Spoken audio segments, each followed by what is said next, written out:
Well, hello, everyone. I'm James Dobson, and you're listening to Family Talk, a listener-supported ministry. In fact, thank you so much for being part of that support for James Dobson Family Institute.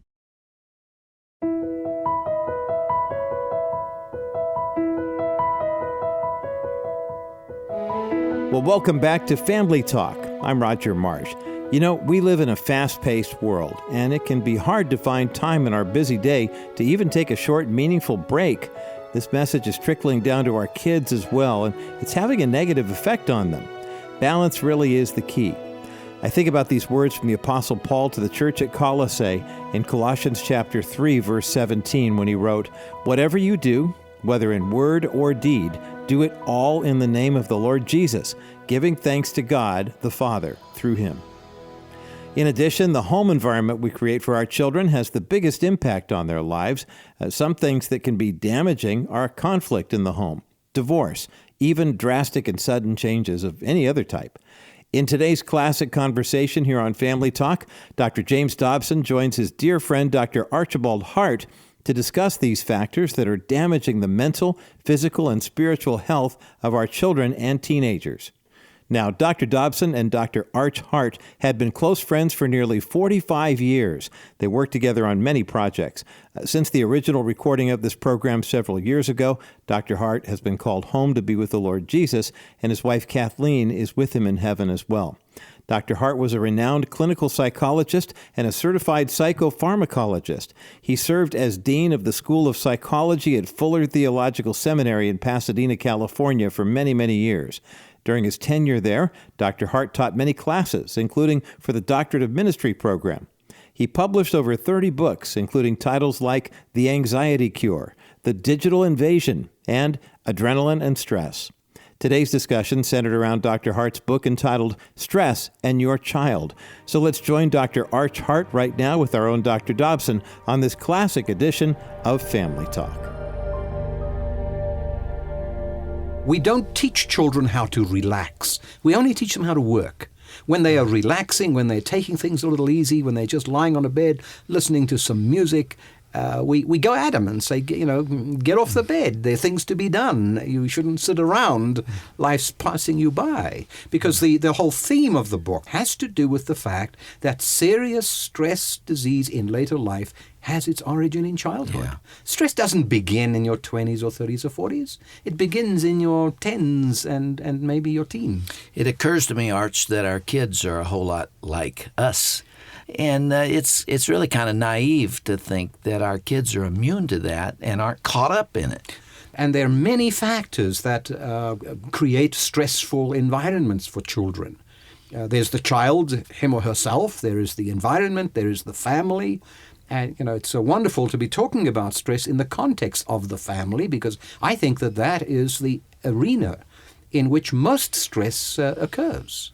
And if the family unit is not a functioning, efficient, warm, loving, caring unit, I think that stress there is going to be more serious on that child than anywhere else. We're talking about stress in childhood. I have some information in front of me. Nearly 3,000 children in the United States alone see their parents get a divorce each day, isn't it? 3,000 a day. That is unbelievable. 1,629 children each day are put in adult jails. 3,288 young people run away from home. 1,512 students drop out of school.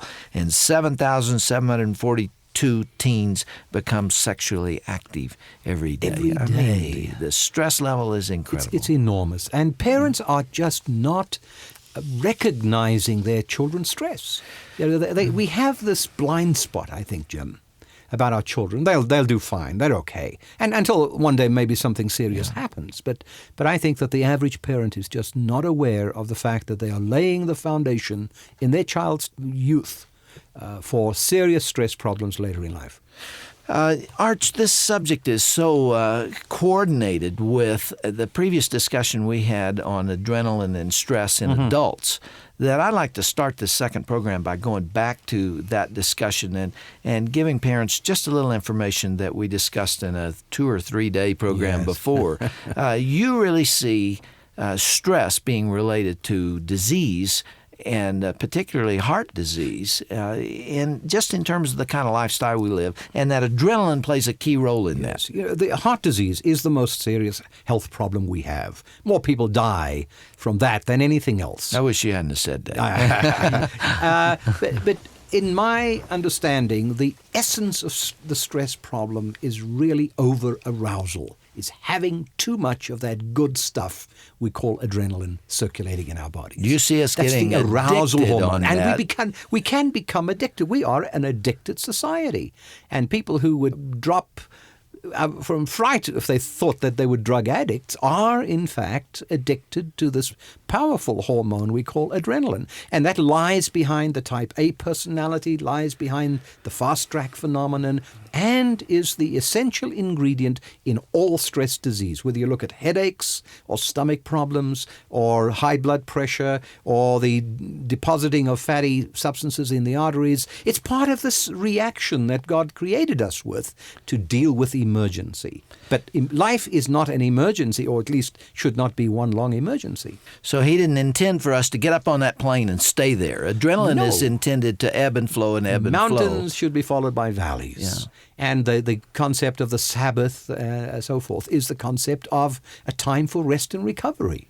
And yet people are less exhilarated in the valley and do something to pump the adrenaline back up. That's right, because when the valley comes, it's too down, you feel depressed, it doesn't feel good. The mountaintop feels so much more exciting. We were designed, Jim, in my opinion, for camel travel.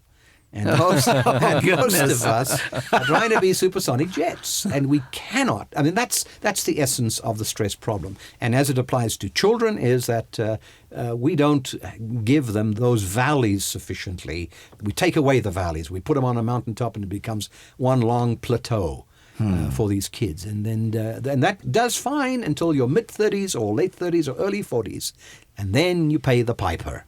That's when you begin to reap the consequences of that stress. What do you say when people say you can't make it on a camel anymore? I mean, you've got to move. You got to go. That's life in a big city. You can't slow down. Well, I live in a big city, and I know how to slow down. I have been able to take care of myself sufficiently to reverse stress disease that I was developing. It's all a matter of self-management, of self-control, of self-discipline. But people believe that high, exciting lifestyle, adrenaline-driven lifestyle, is normal. I mean, the sound level that has increased dramatically in the last 10 years. And the television stimulation and bombardment. Movies have got to be much more dramatic and stimulating to get a reaction anymore. And because we've already up there, to get any sort of reaction on top of a peak, you got to do something pretty dramatic. You know, I watched Alfred Hitchcock's Rear Window a while back. And remember that as one of the best movies of the time. Mm-hmm. And yet it moves so slowly. I mean, compared to today's movies, it was pedestrian. And I was saying, hurry up, I get the point, right. keep moving. Yes. But you see, we are conditioned then to higher levels of stimulation. And there's an adaptation process going up. And so when you're up at this level of stimulation, that becomes blah, and you need something even more dramatic on top of that. You're telling parents to slow their children's world down? Two things: how to lower the adrenaline arousal of their children by reducing the amount of stimulation that they give their children. And secondly, teach your child how to build in valleys of recovery, for recuperation. In your book, Stressing Your Child, you indicate that parents are the problem a lot of the time. Parents set the tone for the environment. See, there are two ingredients in childhood stress: the child, and how he or she is made up and functions, and then the environment. And the first environment the child encounters is the home environment. And when homes are conflicted, when the home has a lot of anger and hostility and conflict going on, that child's adrenaline is up. That child's emergency system is alerted for the danger. And that child will go to bed, and the stress disease process will be at work in its body. Let's talk specifically about the dysfunctional family. and what parents can do. Let's talk about divorce. We said that that's a very, very common source of stress for, what do we say, 3,000 children a day are divorced. And that process is not occurring in one day. It occurs over a childhood. What does the parent who sees that evidence of stress in the child after conflict that has resulted in a separation or divorce, how do they reach out to them? I mean, you can't make it go away. You can't make it go away. You can't control every life circumstance. But there are lots of things you can do to help a child go through that period and not suffer as much damage. And I'm convinced that divorce is extremely damaging to children. Okay, how do they help? You, first of all, make sure that you change things slowly. Sudden change. Change is stressful. That's true for us as adults. Boy, it really certainly is. Change is stressful because it evokes a whole new set of reactions and defenses and so forth. So parents who, for whatever reason, are divorcing, change things slowly, first of all. Secondly, don't ignore your child's feelings. Children hurt. I was divorced when I was 12 years of age. That pain, that hurt. You still remember it? Vividly. It's part of what I call my unfinished business. And every adult child of divorce has this tremendous amount of unfinished business to take care of it. The anxiety, the fear, the panic you feel when the family begins to disintegrate. And it doesn't matter how conflicted the family is. When finally the step is taken to separate, you have a very, very serious amount of stress in that child. So important to keep them talking. Keep them talking. Have them share their Yeah. feelings. Because what I discovered, the frustrating thing for me as a young child, I couldn't talk to anybody. If I wanted to talk to my mom, she was having so much pain. She didn't want to hear what I had to say. And then boys turn inward, which is why boys suffer more stress than girls in the divorcing process. I think that parents can help tremendously by minimizing their conflict in front of the children. Why is it when divorce occurs that parents have got to have so much visible conflict impacting their children? Why can't they be civil in front of the children and go and do their fighting and scrapping around the corner? It's not rational, though, is it? No, it's not rational. I know it's two people not out of rational. control with Yes. each other. But that father will go to work and he'll perform perfectly normally in the work situation. He won't be out of control there. I really think we mustn't just leave parents to think that because it's so intensely emotional, therefore they don't have to worry about exercising control. I think you have to exercise control. Let me press you a little Yeah. bit. Do you ever recommend that people who consider themselves incompatible stay together for the welfare of the children? Absolutely. All the time. I do too. People can change. Incompatibility, Jim, is the given. Yeah. There is no such thing as compatibility. Everything is relative. Incompatibility is the given. You have to overcome that incompatibility, and that's the miracle that God works. No, I don't believe that incompatibility is grounds for breaking up a marriage. The child then, going through all of this, will experience a lot of stress symptoms. I think anything you can do to help that child get extra sleep. In fact, all the techniques I talk about in the book for stress-proofing your child would apply in that situation and would help to relieve the child from the stress consequences of that divorce. I know you're aware of Dr. Wallerstein's work that shows that children are actually more disturbed and more stressed 5 years after the divorce than at the time of the divorce. It does not go away. It doesn't go away, and it goes into adulthood. And the phenomenon of adult children of divorce, I think, is a very, very valid one. And now you see that after the divorce, now we get into the remarriage, the new blended family, that stress doesn't go away. Now you have a whole new set of stressors. You have a step-parent who's a stranger who often doesn't like you. It's rare that I meet a step-parent who will say to me, I really like my stepchild. I have never, this is a strong statement, I have never seen a blended family that did not go through a major, extremely difficult adjustment period. And some of them never made it. Most of them just have to live with it. Yeah, but adjustment is stress for the child. Yeah. You see, I mean, this is not just purely in the head. That child's body will be responding with lots of adrenaline as if it were life-threatening. And then the whole stress situation increases, and headaches will intensify, and stomach problems, and just general aches, and get sick a lot. And again, it's not as if nothing can be done. I think that we need to do a lot better job in pre-marriage counseling for remarried couples. I think that we put a lot of emphasis on pre-marriage counseling for first-time marriages, but I think if no one should get married a second time without a very, very thorough premarital counseling course. And yet most single parents, women at least, think of the ultimate solution to their stressful situation. Getting married again. Yeah, and often they regret it. You know, there are exceptions, of course, one can't generalize, but boy, it does put a lot of stress on the child. Speak specifically to the parent of a hard driving type A personality in a child, the straight A student who would get depressed if they got a B+, who puts such enormous pressure on themselves to perform. Yes, but you see, that pressure, although it becomes internalized, originates outside in the parent. And if you have a child like that, then you really have to ask yourself, what message am I sending that child? And perhaps sit down and start a process of educating your child in a more balanced set of expectations and values. I think we have to teach our children that they cannot be good at everything, perfect at everything. Well, maybe even choose a parent who takes a chance and says, look, we're going to choose to do something today that neither you nor I are good at.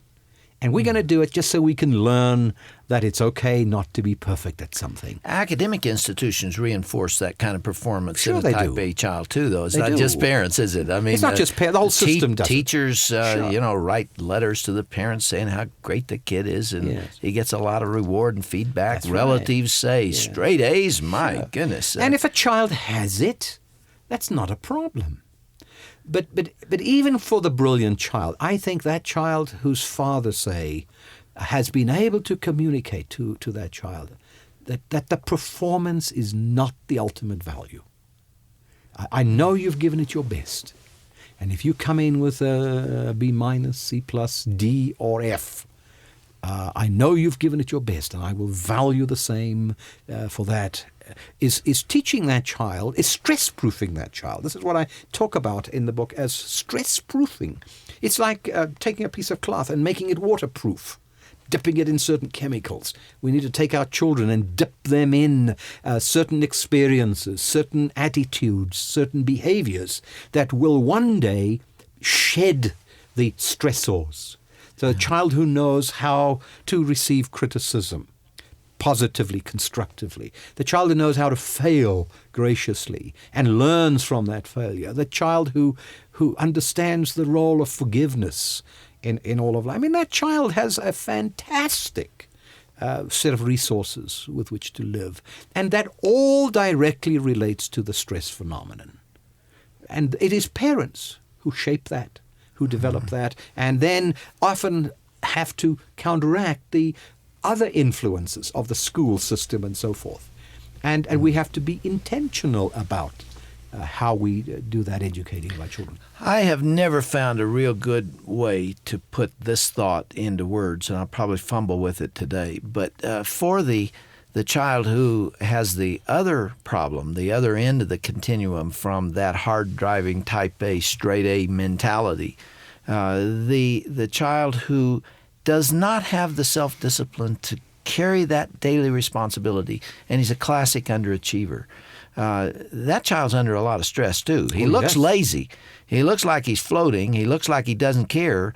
He's often torn up inside because he's not performing, and he knows it. Yeah, that's right. When I see one of those youngsters who, by his temperament, does not fit the academic mold and just not that way, just doesn't function well in school. No. I strongly recommend that parents put an arm around that kid and tell him it's okay, and put the emphasis someplace else. Right. I know educators might not understand that, and it isn't what they want parents to say. But if a kid can't make it in that world, I'll take him out of that world and let him make it someplace else. Yes, that's what I call faceting, and I talk about it in the book, where the task of the parent is to help a child identify its strengths.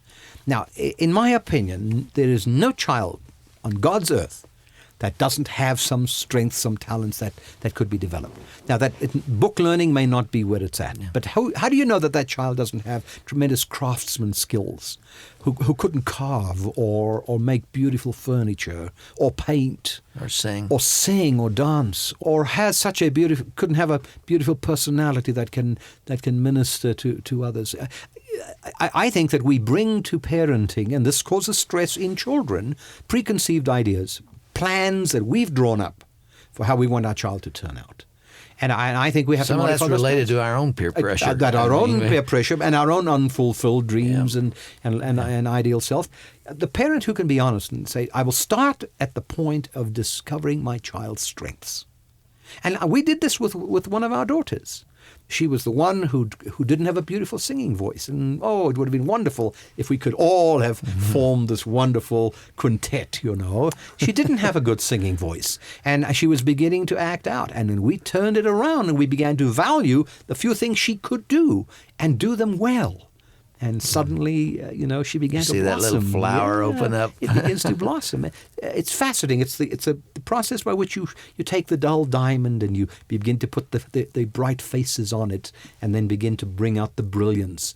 And every diamond has its own pattern that has to be shaped. This entire discussion and the entire process of attempting to stress-proof or de-stress your children starts with being able to get behind the eyes of the child and see what he or she is feeling and seeing and feel that emotion and then reacting accordingly, isn't it? It is that. Got to get into the world of the child. And get into the world of the child so you understand it, so you see the world through the child's eyes. And that means slowing down yourself. You see that? I mean, take the fast track parents where, they're into money and into possessions and both got their jobs going. Or into survival, Arch. Let's be fair. Some of them, but you see, but survival is relative, Jim. Yeah. For many of them, survival is whether they can keep up payments on the BMW or some other fantastic possession they've got. Sometimes it's not survival that drives fast-track parents, but I think it is a fact that at a certain point in a child's life, many parents just sort of hand them over and are no longer taking a vital personal interest in what that child is doing or how it's managing its life or how it's experiencing stress. The name of the book is Stress in Your Child, Its Causes, Dangers, and Prevention by Dr. Archibald Hart. Good stuff, Arch. Good practical stuff. We call it nuts and bolts. This is a big book, nearly 250 pages of advice related to this subject, and most of it highly pragmatic. You're dealing with very specific situations. Right. Lots of work charts in it, lots of tests in it, to really give a parent a handle on the stress life of their child. It's directed to the parents who can shape or destroy a child. It's directed also to how you help your child. What do you do for your child? And so it has that double-barreled focus. When are you going to write one for teachers so they can recognize stress in their children? This subject goes on and on, doesn't it? Yes, it does. It touches all of us one way or another. All of us. Arch, it's always good to have you here. You always have good things to say, good insights to share with us. I appreciate the man you are. You love the Lord, don't you? I love the Lord. There's never been any doubt about that. No, never. Thank you, Jim. It's very good to be with you.